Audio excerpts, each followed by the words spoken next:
Welcome to Shadows from the Tree, the podcast that invites you to explore the curious world of dark genealogy, uncovering secrets, scandals, crimes, and darker events that shape family trees.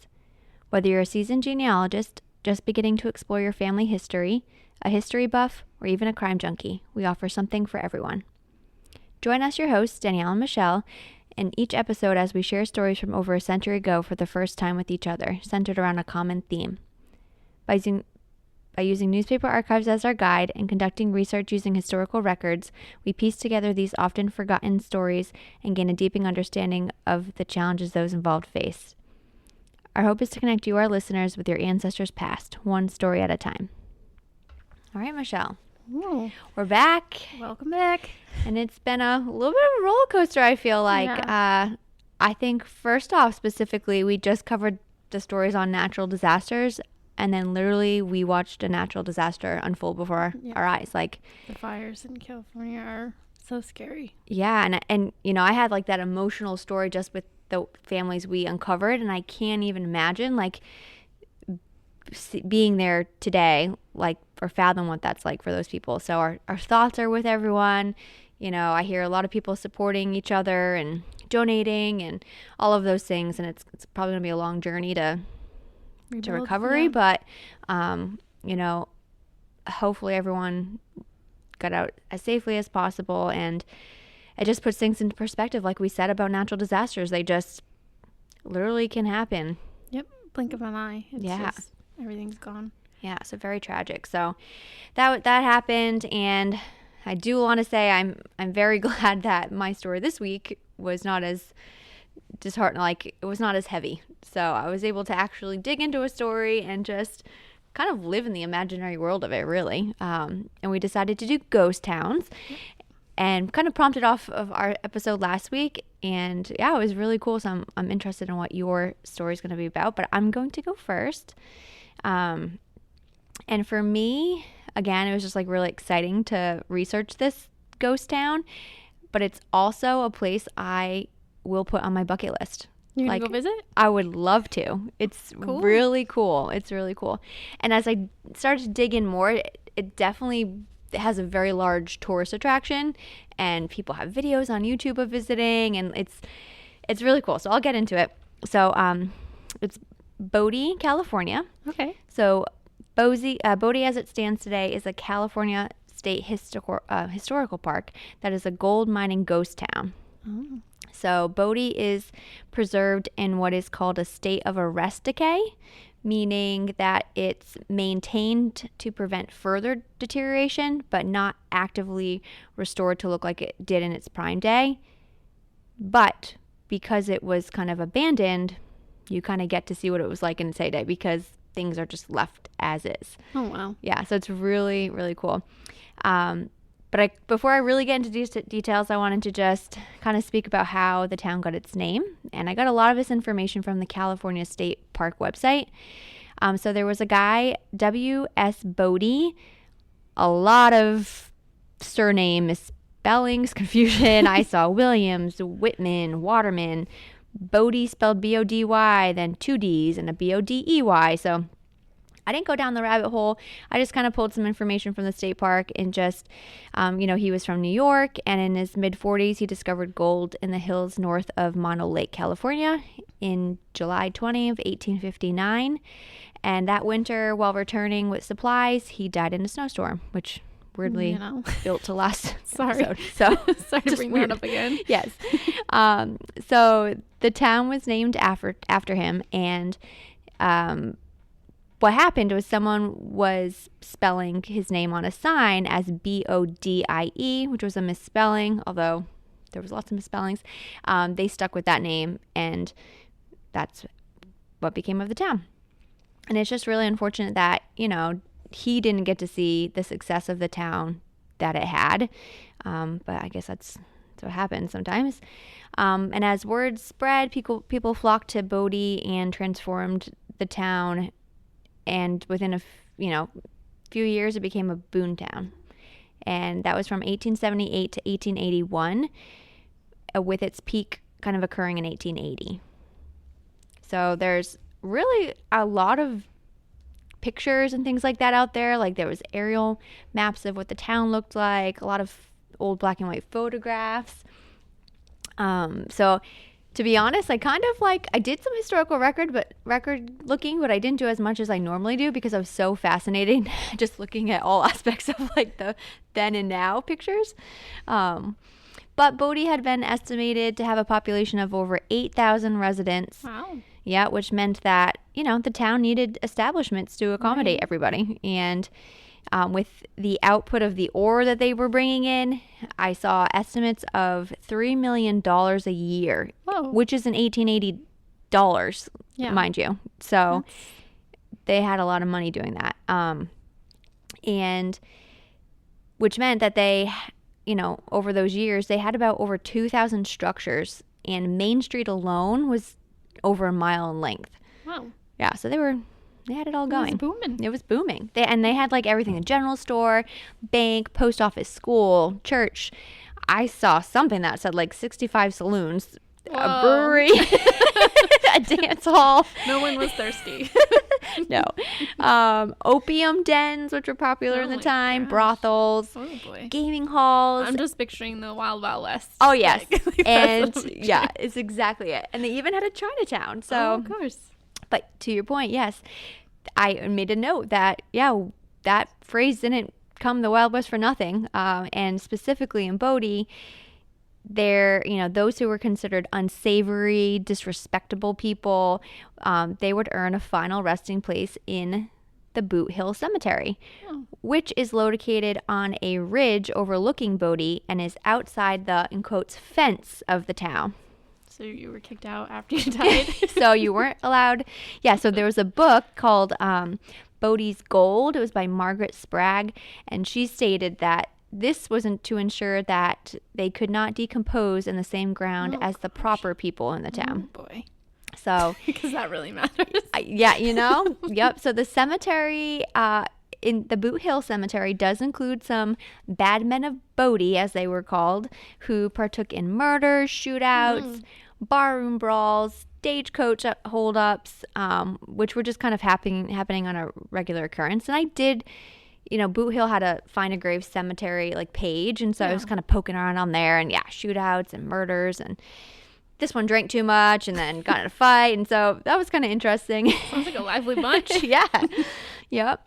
But, it wasn't only the men. Women were also deemed, quote, naughty, as several of them took to prostitution and became ladies of the night, which was a popular thing in mining towns due to the lack of available employment for women.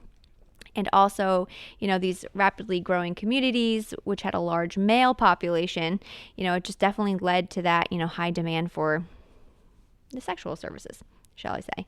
And these women were known to move from town to town, kind of following the boom and bust of the mining business, just getting their income as they could.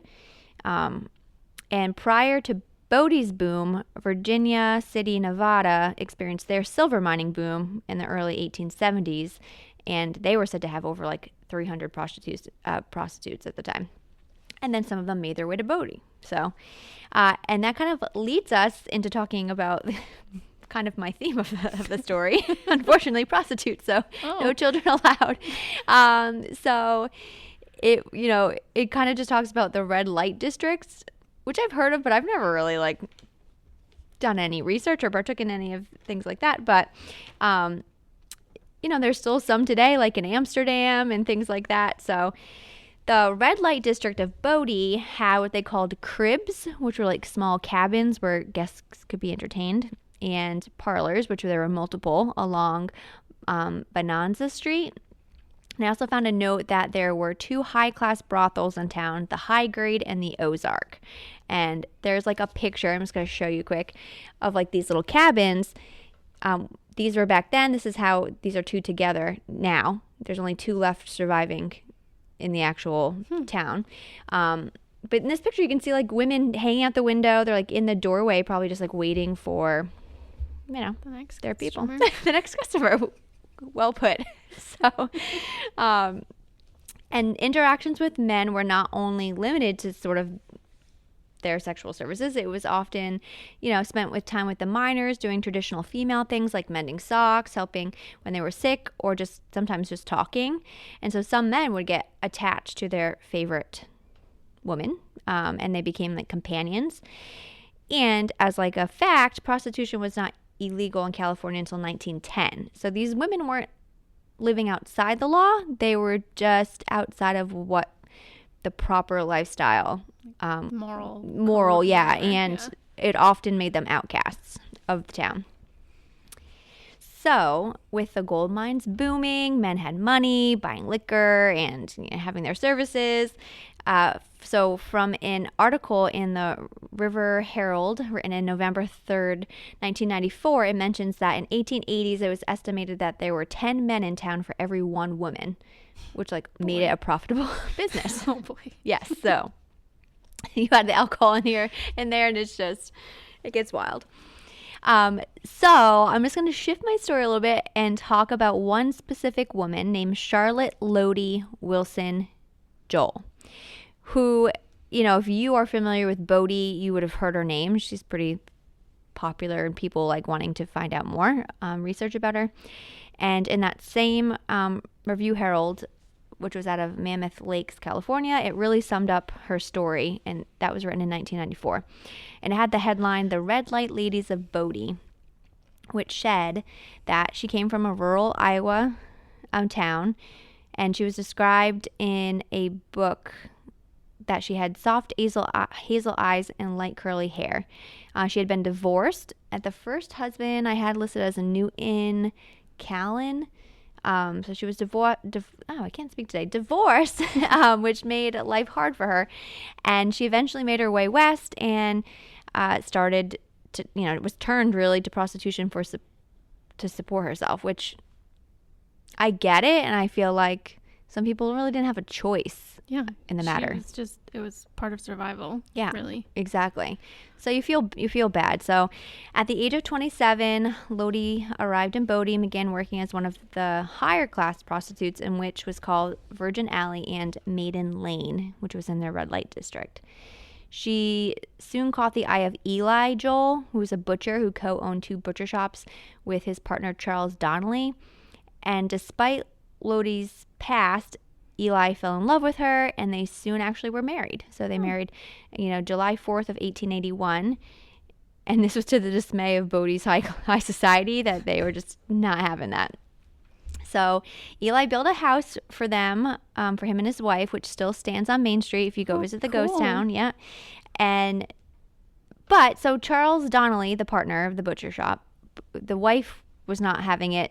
She was a social figure in town as well as a painter, and she even tried to force her husband to end his business partnership with Eli because of the marriage. I know. You have anything better to do, lady? I know. Seriously. Oh, it's crazy. So Lodi soon made attempts to gain her stature in society. She held an elaborate dinner party, but none of her guests that she invited came. Ugh. Just rude, right? Sad. So Eli then decided that if his partner's wife could be a painter, that he would encourage Lodi to paint. So she became an artist, and one of her paintings hangs today in the museum at Bodie. So you can actually see her painting, which is wild because it was probably 1900s. Yet Lodi never really achieved the respectability through her art, which is, again, she's trying. Yeah. But she gave one last attempt to try, and she decided she would go to a planned masquerade ball. She wore a beautiful gown and was chosen as the woman with the most outstanding costume. Yet when she took off her mask and revealed her identity, she was forced to leave the ball. Oh gosh. And realizing that she would never be accepted into Bodie's society, Lodi and Eli became somewhat reclusive.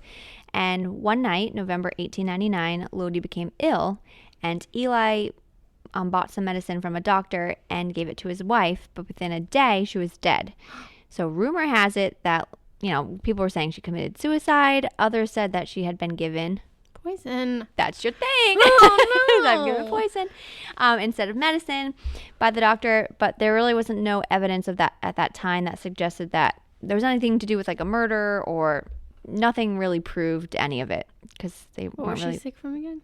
It didn't really say, so Oh. she was just sick, yeah. So I don't know. So there wasn't much written down information about that specific thing. But after she died, there was a lot of debate going on in the town as to whether or not Eli would be able to bury his wife inside the cemetery because of her past history. And Eli eventually won, and Lodi was buried along the extreme southern edge of the cemetery. So as close to the Edge perimeter as possible. But she made it. Yeah. She made it. Was he buried next to her? Did you know that? So I do have, in this next part, I don't have an exact knowledge of that, but what Eli did was he built an iron fence around the grave, which still stands today. Okay. And he, mourned the loss of his love and made daily visits to her grave. And on Memorial Day, he decorated the grave with flowers and placed a large photo of her. And he died in 1914, so he had quite a bit of time. Yeah. To himself, He ended up dying in Texas. I literally was just doing all this before I came here, so I didn't get to see yet whether he was buried near her, but he did end up getting buried in Bodie. Okay. But look at this picture. Like, I just love it. I'll post it on social media. It's basically him standing next to this grave, and you can see how it's like all decorated, and there's like kids standing near there, and Oh, wow. That's really elaborate. clear picture, right? Wow. Yeah. That's cool. You got the He kids really near there. loved her. He did. Aww. And he might have been going to those brothels or cribs just to find true love. Like, where else was he going to find a woman? Most of them were either probably 10 married to 1. someone. Like, Yeah, he had exactly. no chance. Exactly. So there is a picture of her as well. And there's some older pictures of their house together. So that's her. She's got some curly hair. I believe this is like what they say the inside of her house was. Their house was. Oh. That's the fence. They had a lot of belongings and stuff. Yeah. It's cool. And then, yeah. So that's kind of her story. But there were a few other legendary people to know. There was Rosa May, or like Rose Elizabeth White, who was also a prostitute. And she unfortunately ended up being buried outside the fence in Boot Hill. Despite what people said was like having a kind heart, she like nursed sick miners during an epidemic, which ended up killing her in the end herself. Aww. But yet she can't make it inside the fence. I know. This whole thing about the fence is so fascinating. Right? I was like on that, like the Boot Hill Cemetery and just like the normal Bodie Cemetery. I mean, they're dead. Like, I they know. don't really care, but it's just the fact I that know, like you can't include somebody them. living cares enough to not allow them to I be know. buried inside the It's so town. fascinating. They could live in the town, but they can't be buried Right. in the town. Okay. Yeah, I found it so fascinating. I was like, this is so interesting. So that was Rosa, Rose. And then let's see who else there was. There was also someone that kept on, in a few articles being mentioned, Emma Goldsmith, who I actually started trying to research, but there really wasn't much like to go on. Like, she didn't have a house standing. She didn't and really there wasn't a lot of records. But this is literally what was in the newspaper for her death date. Dead. Emma Goldsmith, one of Bodie's lowest levels, Oh, no. died about 3 o'clock this morning. Just, that's it? Where do you think she's buried? Outside. On the outside of the Oh, fence. no. I know. Isn't that just crazy? And I read she probably wasn't doing it for fun. I mean, No. Yeah. You're just getting taken advantage of, too. Yeah. Like, I'm imagining, yeah. some man running the brothels, Exactly. and just, didn't care. And then there's these opium dens and alcohol. It was just Yeah. a bad mix of everything. Were the men who owned the brothels buried in the town or outside the town? Good point. Yeah, that's a good point. I have to do some more research. And then there was Eleanor, nicknamed Madame Moustache Dumont. So she was a well-known gambler, and she also owned a few businesses like doing in a gambling den. So she would be the one doing I guess they called it 21. Okay. And She was a dealer or something? yeah, no women could be in these businesses, but she was the only one. And I guess that Madame Moustache was just she aged, and there was a slight Shadow. I don't know. She ended up rolling with it. Good for her. And that was her nickname. But they're, again, not going too deep into what happened to her. There was a little bit of like mystery, I guess, around it. Like, did she overdose? Was there suicide? So I think either way, it didn't end up good. And I think regardless of her business that was very profitable in the beginning, I think towards the end, she definitely lost a lot of it. So, and I don't recall if she's on the inside or the outside, but she is buried in Bodie. So, and this is Rosa, and then that's Madame Moustache. I love that there's pictures of I them. know. Right? Really just... Like, they look like ladies. I know. Of the time. Yeah. They don't look... One of them, I don't know if it was Rosa. Like, she just had to be in prostitution for, like, into her, like, older years. Because, just... Trying to live. Very sad. Alrighty. So, just towards the end here of Bodie in 1881, the bust began and the town's population declined drastically. And people started moving elsewhere following the boom. And in 1892 and again in 1932, fires destroyed a lot of Bodie, leaving less than like 10% of the structures that you'll see today if you go. And for what remains, or for those who remained in the town following trying to strike, gold still, it finally ceased in 1942, which is really the very end of Bodie being a town.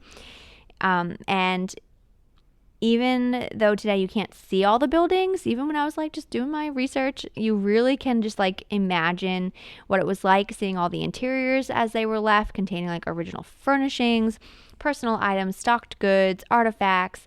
Yeah, you really can like think about what it was like. And the general store that's there is now the museum, which also has more artifacts in there, which hangs that painting of Lodi's that she had there. But thinking about how it's been able to stand this long because of like its remote location. I guess it's down like a gravelly type road in the mountain area. It just, did lack intervention for decades, which kind of was good because with the climate and everything, with the cold winters and hot summers, less people were in there causing damage to it. Even though some of the decay was because of weather, it allowed it to be preserved, I guess, a little bit longer. So some consider the site actually like a ghost town, being like haunted due to the many deaths that were there, whether it was illness, freak accidents, mining accidents, the lawlessness. And I did read there's one grave there buried that you can still see that's like an angel, and it's like a young girl who I found the newspaper article, and it was that someone was doing work around their house, the pickaxe, and she just leaned over at the wrong time. It was just, I didn't. Not what I was expecting. No. I was reading that and I was like, wait, what? This is just so horrible. Yikes. Yeah. So like, there definitely are more interesting sites there for those people who like, reading people's stories. But due to it being a state park, you are prohibited from removing anything from the area, which is good because they have a lot of protocols. Trying to preserve it. Yeah. Yep. And I did read, though, a local legend that said if visitors took a souvenir from Bodie, even a pebble, they would experience misfortune until they return the item. So you've been warned if you want to visit this place like I do. If you want to curse. Don't take anything. Which could be a good thing to look into maybe in a future episode. So that's where I'm going to leave it. Definitely check it out. I'll post some pictures, but this place, it looks awesome. And I'm just going to show Michelle. I'll post some. This is like there was a fire at the bank, and all that is left is the vault. So you can actually peek inside and see the vault. The bricks they have. I mean, these are how the buildings are today. That's the church. Wow. These are just some of the rooms that were just like left. Well, there's even a crib and a bed and radio. Like, it's so cool. The different wallpapers. So you literally pay. Look at all the buildings. You pay like $8, I think, and you literally just walk around the area. That's the school. Yep, the school desk, the blackboard, and That's awesome. You want to go with me? Yeah, it's a good trip story. to California. Yeah. Sounds fun. But awesome. All right, so mine is on the East Coast. Okay. All right, we're in Connecticut. So I was, talking to one of my other friends about this, and she said, "Oh, I've heard about this ghost town where you're not even allowed to step foot in this area anymore. And I was like, what? Ooh, why? What are you talking about? So I was given the name Dudleytown, Connecticut. And it's not really ever been a town. It was just kind of like, how we are. Like little small towns have small names. Towns. Yeah. They're just part of a bigger town. So it's part of Cornwall, Connecticut. So Can't say I've ever been. no, me either. It's on the very western Okay. side of Connecticut. And the land there, even though people started settling there, it's not very good for crops or planting. It was, kind of in a weird area, kind of like a valley, and it wasn't a very good spot to, have a farm. Be successful living, in that probably. time, when settlers were coming in, it was not the best. So we'll start with the curse, okay? Okay, now I'm definitely not ever going. We'll just start with the curse, Just get it out there. There were certain, rumors about the, people who founded the area, so we'll just go back. So an Old English word for land was ley, L-E-I-G-H, or Lee. So the area was called Dudsley. Wow. Many centuries later, we're talking about a surname because it's necessary. Some people like to look at the occupation, but this was Dudley. So we're talking back in England, though. So the story and the curse of Dudleytown actually begins in England in the year 1510. So this is all rumor, right? Okay. So yeah. I'm gonna debunk a few things here as we go, but right. This is my first introduction to it. When I was looking at it, it was like, wait, this is all connected to King Henry VIII? Oh, a curse? Yeah. Interesting. Okay. So it was 1510. Edmund Dudley was beheaded for plotting to overthrow King Henry VIII. At the time of the beheading, the curse was allegedly placed on their whole family for treason. Oh, gosh. So it states that the Dudleys from Edmund's lineage found themselves surrounded by horrors. So his son John Dudley, Duke of Northumberland, followed his father's footstep and also tried to overthrow the crown by marrying his son Guilford Dudley to Lady Jane goodness. Grey, the original queen for a day. Do you remember that story? Slightly. I don't remember all the details, but I remember that. There's a show on oh my Prime. gosh. It's totally kind of like a fantasy show, but I watched it recently. I was like, that's weird that this is connected to Lady Jane Grey. Okay, we'll just keep going with this. So John Dudley's third son, Robert, Earl of Leicester, left England to avoid losing his own head. So Smart. So they found themselves settling in Dudleytown. But okay, so there's really no direct documented connection between that Dudley family and the Dudleys And the kid who moved here in actual Connecticut. Okay. So we're leaving it there. I don't want to be people coming at me yeah, saying they're connected this or not. this isn't, but this is just the story that fed it's the floating curse. around out there. Yeah. Feeds the imagination, so to speak. Okay. So they're cursed. Anyways, so they came to settle in Dudleytown, and they said that there was a William Dudley who was born in Richmond, Surrey, England on September 11th, 1608, and then his son William boarded a ship to America in 1639, and then his son Joseph came to so supposedly that's the line, but it's not really there's a lot of people in between to correspond to that. Yep. And then so Dudleytown is born in late 1730s, early 1740s. It wasn't really incorporated as a town.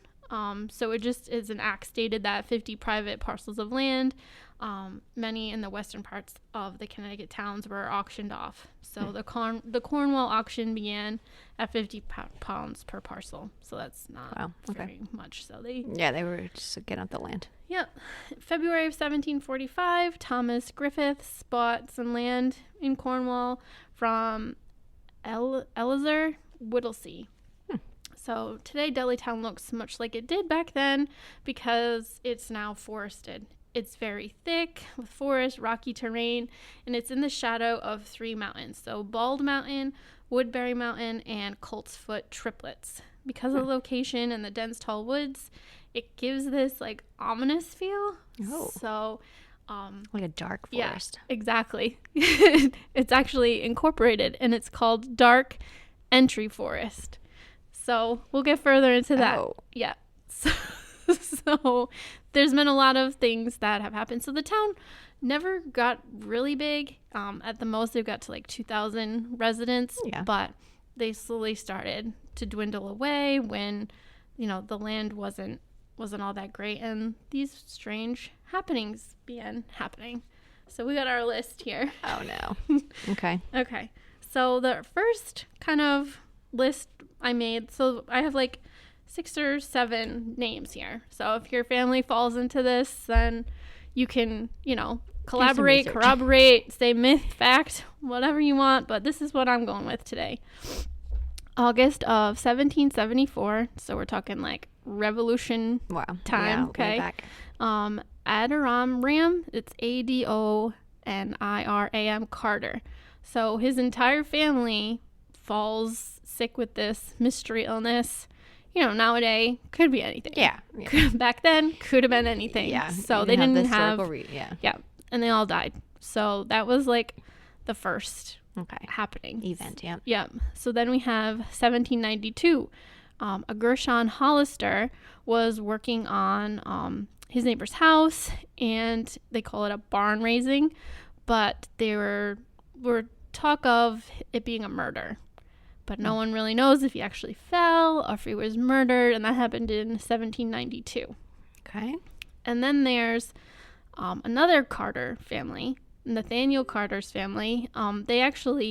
He left the town with them, and they were settling along Delaware, but it was like native land, or like they didn't realize, I guess, or whatever. Yeah. So he ended up getting murdered along with his wife and his infant, and then then his other 3 children were kidnapped, and I guess someone from Connecticut paid their ransom for 2 of the children, but one of them ended up 1700s. Yeah. Wow. Yeah. So I think that was 1760s, I want to say. People were being held ransom. Wow. Okay. Yeah. Yeah. So they got a couple of them back, and then, yeah. And one of them, the one that stayed, there's like talk that later down the line, one of them became like a court justice or something. So that whole line, the Carters, there's a lot of Carter That's a very families. popular name too. Yeah. So it could have been a different Nathaniel Carter, but for my reading, there was like a whole family story I read for a good hour about what happened to the family, and I was like, I don't want to read that. All stemming from this one town. This one town. So he left the town. I don't know why they left the town or why they would go to that spot. Delaware, yeah. But that's, okay. So now we're going to skip ahead a little further. In April of 1804, there was a Sarah Fay. She was out on her front porch, and guess what happened to her? Struck by lightning. Sounds familiar from... Yeah, I'm not laughing. I'm sorry. Sarah Fay struck by lightning. And then there's also Mary Cheney Greenlee. She was married to Arthur Young Greeley, and she was well known because he was a politician, or he actually had run for president, I want to say. Oh. So correct me if I'm wrong, but trying to be someone. Yep. There's a whole obituary about when she passed. I guess in the stories that I read, it said she had committed suicide, but in her obituary, it sounded like she had a disease of the lungs. So I'm like trying to seems like how did it get to that? Yeah, seems conclusion? like she could, maybe she was sick for so long she couldn't take it anymore. But it seemed like she didn't commit suicide, but I could be wrong. I'm just reading what the newspaper say too. Which can be a little dicey. But then it's like the game of telephone, like all these stories that people have passed. Is it like, yes, something happened, but was it really as directed to that? But we've got pictures of her. And she has like a monument with her husband. Look at that monument. Right? Like, I mean, it wasn't as fancy as the one that the prostitute got with all the flowers. Yeah. That one was beautiful. This is just her husband's bust on top of a she didn't get much recognition here. So that's so true. I feel like that was more for him. But anyways, so and then we're gonna go to John Patrick Brophy. So this is the end of the 1800s. So 1890s, there was a fire, and his wife died in the fire, and he lost everything. But then his children just vanished after the fire. Like, they were still alive, but they just took off. There's like stories of they were stealing stuff like sleigh robes. I don't know what a sleigh robe is. I don't know either. Yep. So they were stealing sleigh robes, and then the fire, and then they disappeared. Or did they steal them after? I couldn't find a newspaper article to corroborate any of that, but it was in several different sources. So someone said it somewhere. I don't know who said it, but I gotta Google what a sleigh robe is. Seems like craziness to me.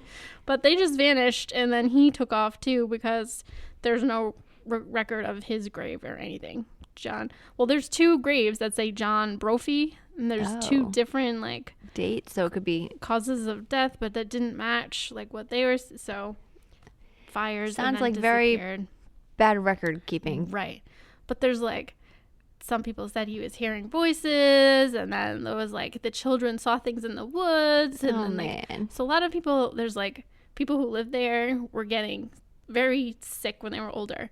So there might have been a high incidence of dementia in the area. So there were some people saying maybe there was like lead in the water, or like something causing it. Yeah, because a lot of people were kind of going off the deep end, especially this last one.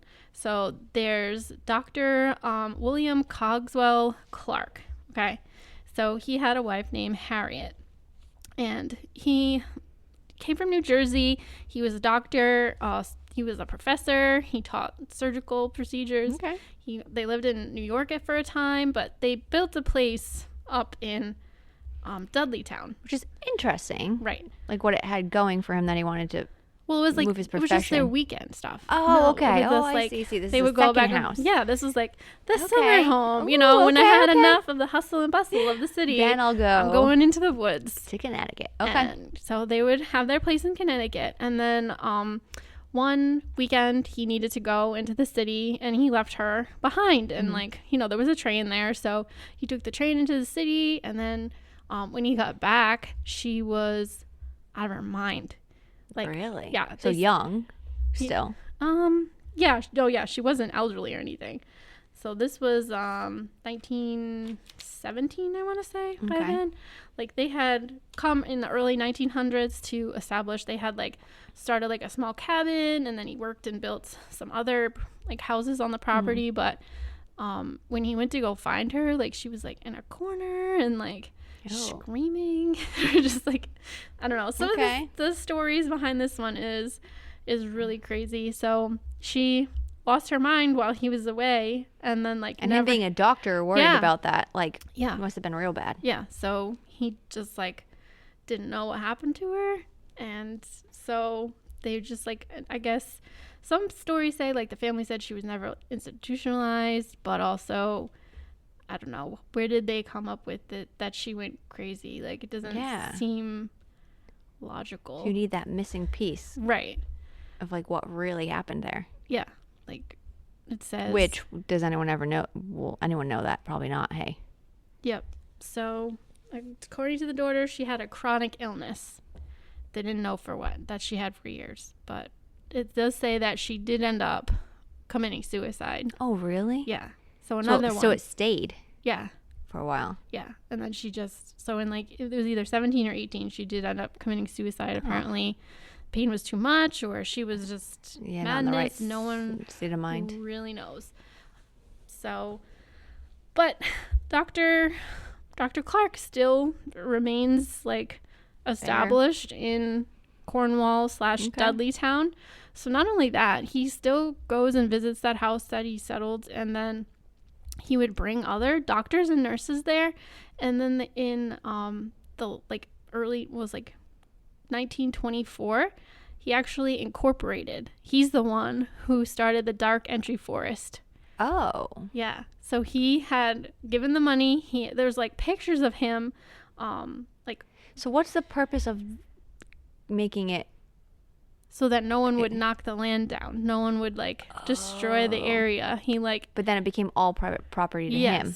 Yeah. Well, in that like incorporated under the Dark Entry Forest. Gotcha. Right, the company's name or business name or whatever you want to call it. Yeah, it's so that whole area is owned by Dark Entry Forest, which is part of Cornwall now. So Dudleytown doesn't really have any residents because I see. It's like this forest area, and no But one's people allowed. live there? No. Okay, just forest, It's just trees forest and now, nature. and that's why people say they go in there and they hear like whispers, and then Oh. there's like lots of owls, so people hear owls a lot, and then they get freaked out by the owls, and I'm like, I hear owls all the time in my house. I don't know about you, but owls is like a nightly occurrence here. But you pair that with the stories, and that would make me freaked out. That's what makes I can be like calm with little things, but you pair two things together, and I'm like, oh yeah, no, I'm out of here. Yeah. So some people say they'd go into the forest, and then everything would stop. Like the birds, there would be no bird sounds. There'd be nothing. It would just be complete silence. But people have made it in and made it out. Well, yeah, people trespass and don't follow the rule all the time. Yeah. You know, so yeah, there's been lots of like the historical societies like, do not come here. We don't want you. Go away. Yeah. Like, so what's the purpose now? Like, just to, if no one can go there or literally trespass, it's just a protected land plot. Like, that's it. you know, we have like land trusts and stuff. Yeah. We're not allowed. Like, there's ones down the street we can't. Yeah, go but in. nobody in town probably wants No, to and get there's that no, like, and build on ghost it. stories either about Right. like That's true. people getting struck by lightning true. down the street. I don't know. Huh.